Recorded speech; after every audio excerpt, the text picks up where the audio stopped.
أعوذ بالله من الشيطان الرجيم بسم الله الرحمن الرحيم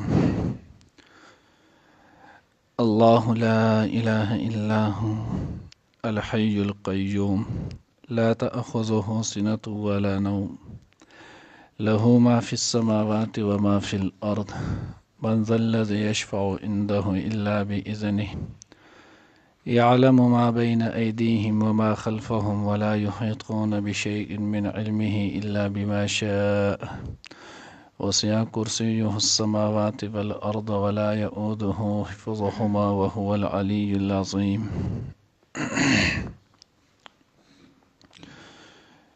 ننني درس کې به ان شاء الله العزیز سورة بقرہ پارہ نمبر 3 رکوع نمبر 34 او آیات نمبر 255 آیات ویلے کی سیدیت ویلے کی آیت الکرسی. اوس قرآن پاک کې دا د ټولو نه لوی او د ټولو نه چې نو هغه عظیم آیات نه ځکه دا آیات چې نو هغه د الله جل جلاله په وحدانیت باندې شامل دی، د الله رب العزت په خالقیت باندې، د الله پاک په ځای نو هغه په مالکیت باندې، د الله پاک چې دی نو هغه په حی او قیوم صفت باندې، د الله پاک چې دی نو هغه د بادشاه کېدو په صفت، د الله حافظ کېدلو په صفت، د الله د عالم کېدلو په صفت. نو دی کې د الله جل جلاله چې دی نو هغه داسې صفات او وحدانیت د الله پاک بیان شوی دی چې دا په ټول قرآن کې بل یو ځای هم نه دی بیان شوی. نو دی وجې نه ویلی کېږي چې دا د قرآن پاک کې د ټولو نه لوی او معظم آیات دی. قرآن چې نو هغه د ټولو نه اوچت او لوی آیات دی. بیا آیت الکرسی متعلق چې نو هغه ډېر شی راغلی دی، فضایل هم را لیږلي دي. پس دې کې چې نو هغه فضایل دي، یو ځای نو هغه د حضرت ابی بن کعب رضی الله تعالی عنہ روایت دی، ترمذی شریف ذکر کړی دی. نبی علیہ الصلوۃ والسلام چې نو هغه ورته وایي ته د پته شته چې قرآن کې د ټولو نه لوی آیات سني. نو حضرت ابی بن کعب رضی الله تعالی عنہ ته فرمایل الله رسول آیت الکرسی. نبی علیہ الصلوۃ والسلام ورته فرمایل ستا علم دې تا ته مبارک شي، دا چې نو هغه واقعي آیت الکرسی دی. بل روایت کې راځي آیت الکرسی دا چې نو هغه تاسو زده کوئ، خپل وړو ته هم ښایي، په خپله هم زده کوئ. وایي څوک چې آیت الکرسی سحر ووایي نو ماښامه پورې چې نو د هغوی حفاظت کېږي، او څوک چې ماښام ووایي نو در سحره پورې د هغوی حفاظت کېږي.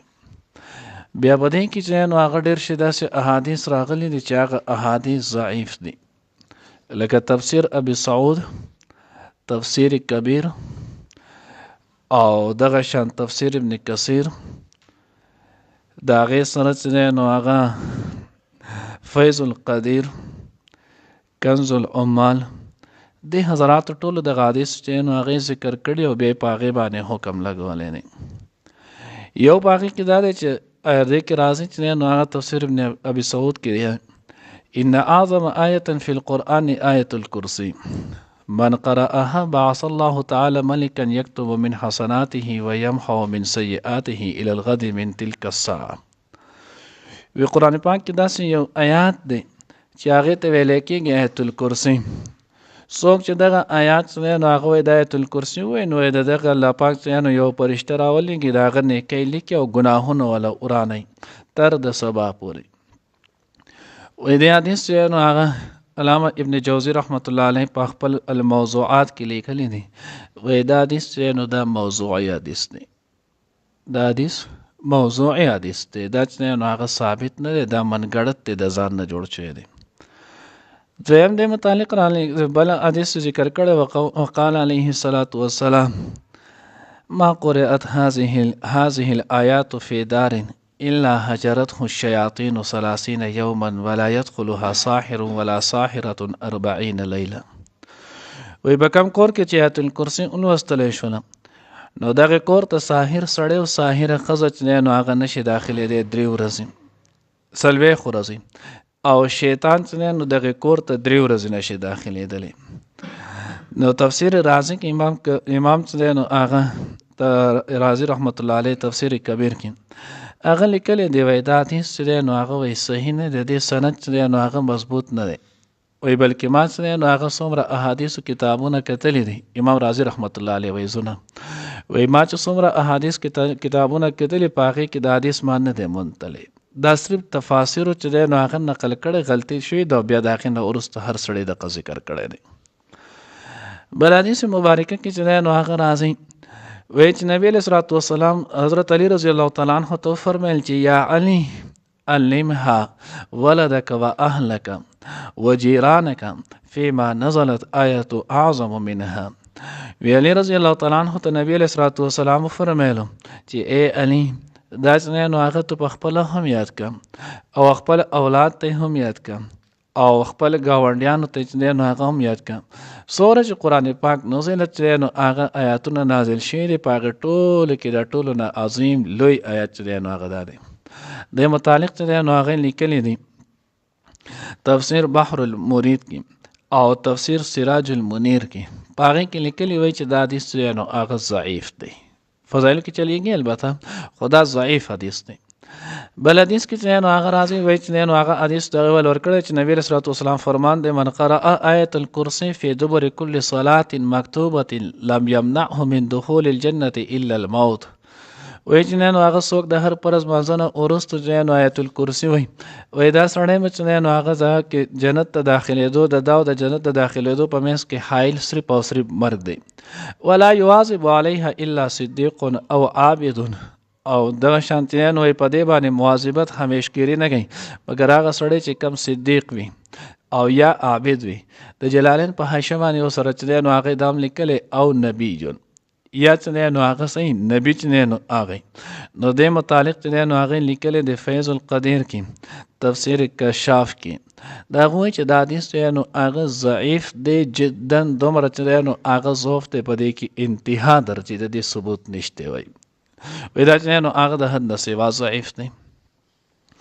بل حدیث مبارکه کې راځي وایي چې نو حدیث ذکر کړی وایي چې سید البشر آدم و سید العرب محمد صلی الله علیه وسلم ولا فخر و سید الفرس سلمان و سید الروم صهیب و سید الحبشة بلال و سید الجبال الطور و سید الایام یوم الجمعه و سید القرآن سورة البقره و سید البقره آیت الکرسی. وایي چې نو هغه د حدیث ذکر کړی دی وایي چې نو د حدیث چې د ټول بني آدمانو چې نو هغه سردار آدم علیه السلام دی، د عربو سردار محمد صلی الله علیه وسلم او دغه شان چې نو د فارس سردار سلمان رضی الله تعالی عنہ، د روم سردار صہیب رضی الله تعالی عنہ، د حبش سردار بلال رضی الله تعالی عنہ، د غرونو سردار کوه تور دی، د ورځو سردار یوم الجمعه ده، د قرآن سردار بیا چې نو هغه سنه سورة بقره او د سورة بقره سردار چې نو هغه آیت الکرسی. وی دا حدیث چې نو هغه موضوع کنز العمال کې لیکلی وی دا حدیث چې نو هغه موضوعي دی، د دې هیڅ ثبوت نشته، دا منګړت دی د ځان نه جوړ کړی شوی دی. بارن ټیم دوره نشته په دې باندې ډېر شي دي نو دې کې اکثریت چې نو هغه دغه داسې ذکر کړی دي چې کم ضعیف دي. لازمي نه ده چې د یو سړي چې نو هغه دپاره تو خامخا چې نو هغه نه یا چې نو ضعیف یا موضوعي یا چې نو هغه داسې منګړت حدیث ویدا شي. بس کم چې څوره هم د الله پیغمبر فرمایلی زموږ په هغې باندې نو هغې ایمان دی. الله پیغمبر ویلي دا د ټول نه لوی آیات دی پکې، دا په وحدانیت باندې شامل دی، بس زموږ دپاره دغه کافي ده، بس دا زموږ دپاره چې نو هغه دی. اوس خامخا دې له فضایل جوړول او دې له چې نو هغه دومره درجه او دغه ثابت کول کم چې حدیث صحیحه کې چې نو هغه دی بس هغه کافي دی، دې نه ما سوا چې نو د دغه ته ضرورت دا نشته. مفتی شفیع صاحب رحمه الله لیکلی دی هغوی وایي دا آیات ته چې نو هغه د ټولو نه اعظم د دې وجې نه ویلی شوی دی چې دا یو آیات په لس جملو باندې چې نو هغه مشتمل دی، په لسو کلمات په لسو خبرو چې نو اهم خبرو باندې مشتمل دی. نو د دې وجې نه دې آیات ته چې نو هغه د ټولو نه اعظم ویلی شوی دی. او ما تاسو ته لاول کې ووایي چې په دې کې د الله وحدانیت او صفات څنګه ذکر کړی شوي دي، دا په ټول قرآن پاک کې بل په یو ځای کې نه دی ذکر شوي، نو ځکه دې ته ویلی کېږي چې دا ټولو نه اعظم دی. نو اولنۍ جمله دا ده الله لا اله الا هو. الله د الله پاک چې نو اسم ذات دی، حقیقي نوم چې ورته ویل کېږي دا د الله پاک خپل حقیقي نوم دی. شروع کې هم موږ ویلو وز الله دا هغه ذات ته ویل کېږي چې د هغه د تمام چې دی نو هغه حمدونو لایق وي او تمام نقایصونه چې دی نو پاک وي، هغه ذات ته الله ویل کېږي.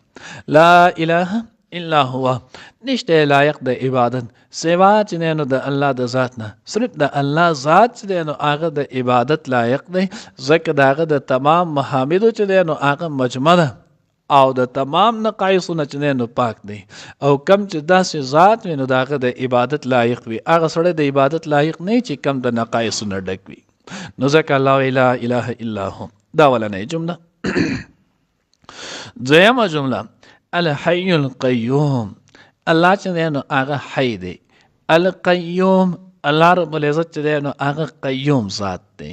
قیوم ویل کېږي چې دی نو په خپله قائم وي او بل اقامت ورکړي، په خپله ځان راټینګ کړی او بل چې دی نو سنبال کې راټینګ کړي. نو دا صفت صرف د الله د ذات دی، د الله نه ما سوا د بل چا نشته.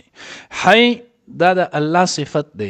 حی هغه ذات ویل کېږي چې د هغه همیشه نه همیشه چې دی نو هغه نه په ابتدایي او نور له انتهایی. اوس بنی آدم باندې هم د حی اطلاق کېږي، خو د د حی کېدل د د ژوندي کېدل دا داسې دي چې په دې باندې فنا هم راځي، نشنه اشته شو، اشته نه به نشي، د نشنه به بیا چې دی نو هغه اشته کېږي. خو الله داسې حی ذات دی چې د هغه باندې پناه نه راغلی ده، نه پشته نه به پې راشي. یعنی الله د پاره نه ابتدا شته او نور له انتها شته. الحي القيوم دې ځای کې بیا هم چې نو هغه یو حدیث ذکر کړی دی، په هغې باندې نو تفسیر ابن کثیر صریح رد کړی، هغوی دا بالکل موضوعي حدیث دی. او البته تفسیر خازن چې دی نو هغوی وایي که دا حدیث ثابت شولو نو بیا هم دا د موسی علیه السلام دا پروان نه دی، بلکې دا دغه قوم جاهلان ویلو، لکه څنګه چې د هغوی د هغې نه مخکې ویلو چې موږ ته د الله پاک په ډاګه ښکاره شي. نو دا د هغې جهلاو سوال نه، موسی علیه السلام هغه نه دی. هغه دا دی وایي چې نو یو پیره موسی علیه السلام د فرشتو نه تپوس وکړو، فرشتو ته یې وویل چې تاسو ما ته دا ووایئ چې د اسمانونو د الله نه تپوس وکړئ چې الله پاک له خوب ورځي او که نه. نو ما تاسو لاول وی تفسیر ابن کثیر کې جنو هغه حافظ اماد الدین ابن کثیر رحمت الله علیه لیکلی دی، وای دا حدیث بالکل ضعیف دی. او تفسیر رازی امام کبیر رازی رحمت الله علیه خو جنو فخر الدین رازی دا خو بیا ډیر زیات رد کړي، هغه د الله مبارک داسې سوال کول دا خو باعث کفر دی. نو دا د سره چې دی نو حدیث دی نه.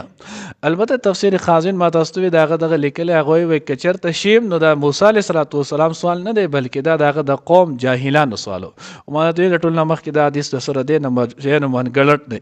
نو وایي کې دا لیکلی دی وایي چې نو تپوس یې وکړل موسی علیه السلام چې فرشتو ته وایي چې تاسو د الله نه تپوس وکړئ چې آیا الله پاک له نو الله پاک خوب ولورځي که نه، ځکه الله الحی القیوم دی، ژوندی دی او په خپله قایم او نور خلکو له چې نو اقامت ورکوي، نور خلک سنبالوي.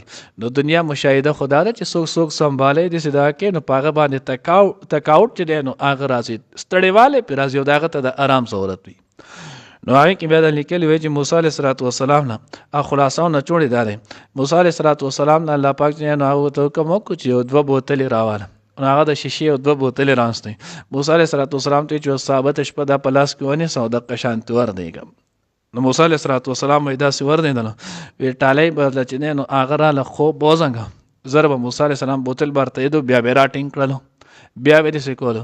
د شپې په آخرنۍ حصه کې وایي داسې چې نو هغه خوب به رالو چې د هغه خوب به داسې تارې شو چې لاسونه چې نو هغه وزنګېدله، بوتل یو بل سره ولګې ټک شوې، ماته شوې، ارتاوې شولې.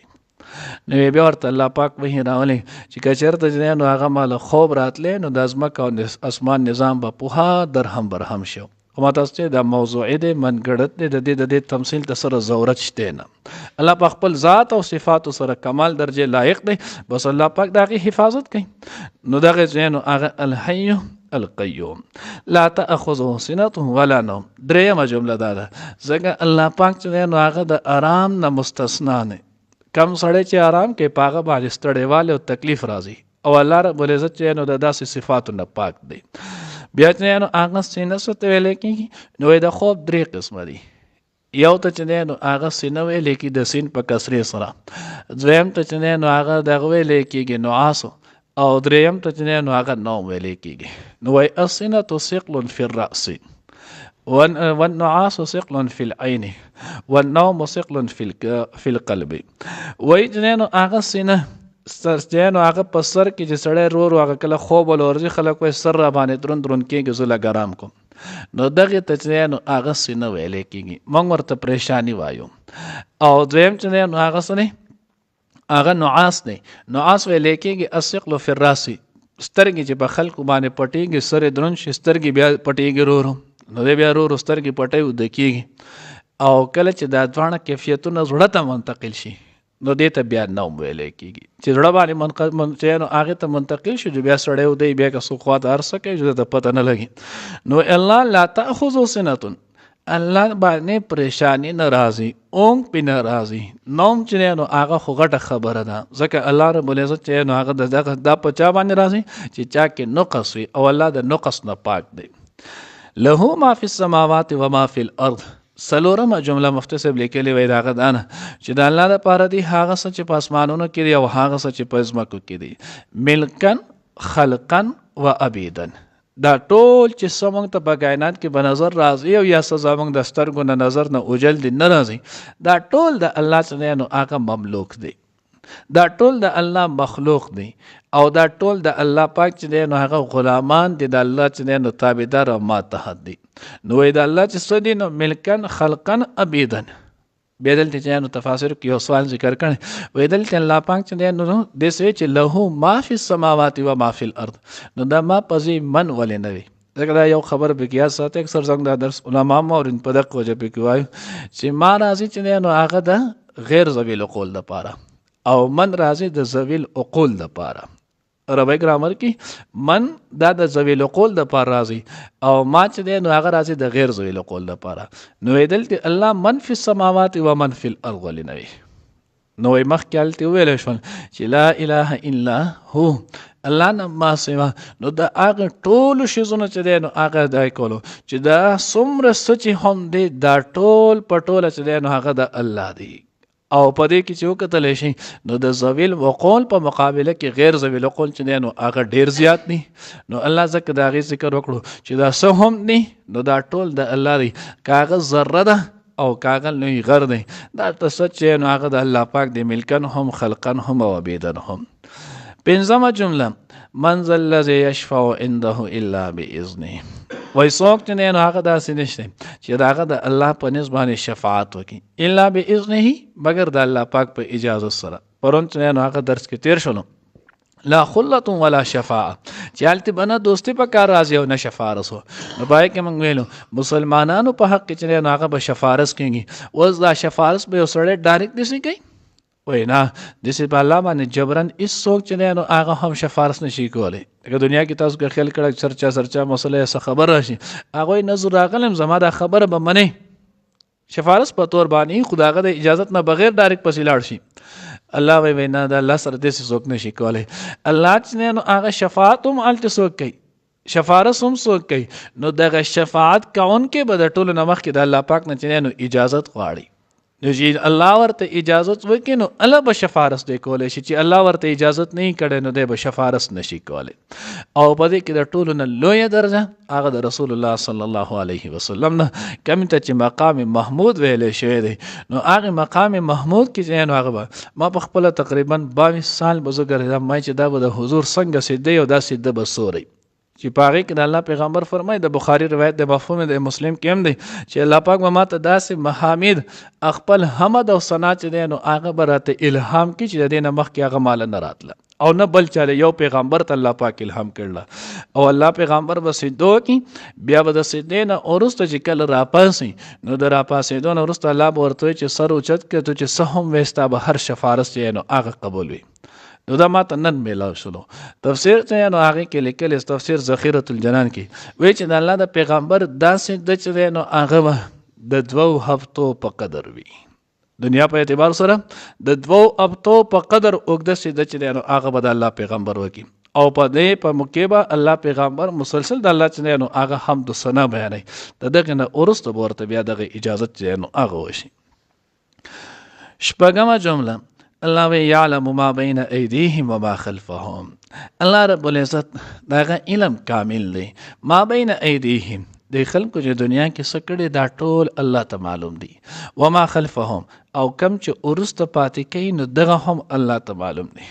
خلک خو چې بخپله مخې ته کم کار وي د هغه ته معلوم وي، خو وروسته به زمانه څه کېږي نو د هغې پته ورته نه وي. الله ته د دین هم پته ده، وروسته چې دی څه پاتې کوي د هغې هم پته ده. او بعضې حضرات چې دی نو هغه مابین ایدیهم دی نه آخرت مراد است دی. آخرت کې چې دا کم خبرې را روانې دي الله ته د هغې علم هم دی. دنیا کې چې دا څه دي او څه کېږي د دې علم هم الله ته دی. اومه جمله الله وی ولا یحیطون بشیء من علمه الا بما شاء. د الله چې کوم علم دی نو د الله د علم هیڅوک احاطه نشي کولی. د الله د علم هیڅوک احاطه نشي کولی. د هغې څه چې نو هغه هم ذره هم څوک نشي راغستلی مګر هغه چې کم الله چاته ورکړي. مشهور او معروف قصه ده، شاید تاسو به چې نو څو پیرې اورېدلې. کله چې موسی علیه السلام چې نو هغه واس کولو بیا د هغه نه سوال وکړی شو چې ستا نه څوک چې دی نو په دې دنیا کې لوی عالم شته؟ حضرت موسی علیه السلام وی نه. الله ته د موسی علیه السلام دغه خبره چې نو هغه خوښه رانله نو بیا ورته یې لاړ شه خضر علیه السلام خواله. سورت کاف کې مشهوره قصه ده. نو هلته چې کله لاړو بیا هلته چې نو د خضر علیه السلام سره بیا غدرې واقعین چې نو رالی بیا د غدرې واقع نه وروستو موسی علیه السلام او د خضر علیه السلام په منځ کې چې کله تفریق واقع کېدو نو په دغه وخت کې بیا خضر علیه السلام موسی علیه السلام ته یو چنچن رالو او د هغه نه نو هغه دریاب ته مخوکه ښکته کړه او به یې وڅکلې او پاس خضر علیه السلام ورته موسی وی زما او ستا د علم ودا چې راشي ودا د الله په علم په باره کې دومره هم نه لکه د چنچڼې د دې مخوکې سره چې کم د اوبو قطره ولکې نه د دریاب په مقابله کې د دې چې څه حیثیت نشته د څه زموږ د علم نشته. نو ځکه وایي چې لا یحیطون بشیء من علمه د الله په علم هیڅوک احاطه هم نشي کولی الا بما شاء مګر کم چې الله پاک ورکړي. اوس دې ځای کې دغه ځای کې اکثر بعضې خلکو د غلط فهمي کېږي هغه پیغمبر ته بیا غیبدان وایي. نو دا یا ساتي یو علم غیب دی یو انباء الغیب دی. علم غیب انباء الغیب کې د ځمکې اسمان فرق دی. علم غیب هغې ته ویلی کېږي چې د غیب علم وي او د هغې کلي طور باندې چې څنګه به کېږي څه به کېږي د هغې کلي علم دا صرف او صرف د الله خاصه ده. او یو انباء الغیب دی. انباء ویلی کېږي خبر د غیبو. اوس د غیب خبر چې چاله ورکړی شي دې ته علم غیب نه ویلی کېږي. لکه د الله پیغمبر چې نو علامات قیامت کې ویلي دي چې قرب قیامت سره به دا کېږي دا به کېږي دا به کېږي نو دې ته ویلی کېږي انباء الغیب. نو اوس دا زموږ نه غیب دی خو د الله د پیغمبر نه خو غیب نه ولا الله پیغمبر ته خو الله پاک په طور د وحی ویلي. نو چې چاته وحی وشي نو دغې ته بیا انباء الغیب ویلی کېږي. نو ځکه الله وایي د الله علم هېڅوک احاطه نشي کولی سوا د هغه نه چې کم علم الله چاله ورکړي. او اتمه جمله چې دی نو هغه وسع کرسیه السماوات والارض د الله کرسي چې دی نو هغه وسع ده اوس وسع ده او فراخه ده وایي څومره ده نو وایي داسې دی نو هغه بعضې حضرات وایي چې عرش او کرسي دا دواړه یو شیز دی. بعضې حضرات وایي کرسي جدا ده او عرش جدا دی.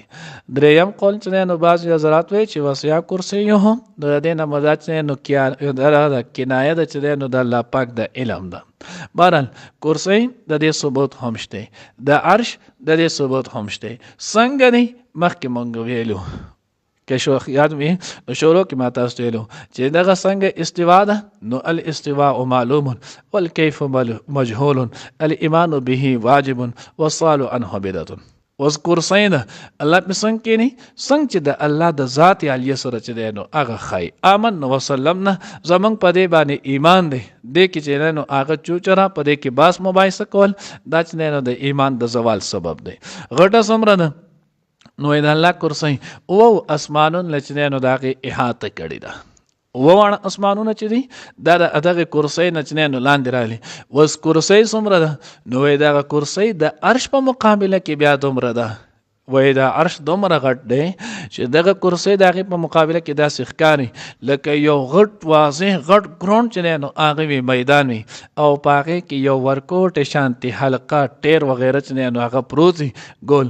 نو څنګه چې دا د هغې په مقابله کې کچ دی دغه شانتي چې دی نو هغه دا کرسي دا د عرش په مقابله کې چې نو هغه وړه. نو ځکه الله وایي وسع کرسیه السماوات والارض ولا يؤوده حفظهما. وزل نهمه جمله نو دا دومره لوی انتظام چې الله پاک چلی نو آیا د دغه نه به الله پاک ته چېرته ستړي راځي؟ نو نه، الله پاک باندې ستړي چې دی نو هغه نه راځي. الله چې دی نو د دغې حفاظت دا الله پاک لره چې دی نو هغه ستړي کوي نه، دا د الله باندې چې دی نو هغه ګرانېږي نه. وهو العلي العظیم. لسمه جمله، هغه الله العلی هغه ډیر د اوچت مقام دی، العظیم او هغه الله چې دی نو هغه ډیر عظمت والا دی. العلی هغه الله چې دی نو هغه کل شی نو فوق کل شیء، الله د هر شی دی نو هغه باندې فائق دی او دغه شانت الله پاک اعظم کل شی. دغه ټول شیزونه د الله پاک چې نو هغه ذات عالیت هغه لوی دی، د الله چې دی نو هغه لوی دی. وسنګ څنګه چې د الله د ذات سره لوی خی هم هغه شانت د زمونږ په ایمان دی. الله دې موږ ته صحیح پوهه نصیب کړي. الله الله پاک لا اله الا هو، نشته هیڅوک معبود سوا د هغه نه. الله لا اله الا هو، الله څنګه نو هغه ذات دی چې لایق د عبادت صرف هغه دی. الحي ژوندی دی، القیوم او قیومون کې دی. لا تأخذه نه نیسي هغه لره سنتونو چې نو هغه پریشانی، ولا نوم او نه خوب، له د هغې الله دپاره دی ما هغه څه فی السماوات چې په اسمانونو کې دی، وما او هغه څه فی الارض چې په ځمکه کې دی. من ذا الذي څوک دی هغه یشفعو چې شفارس وکړي عنده د هغه ته، الا باذنه مګر د هغه په اجازت، یعنې د الله په اجازت سره.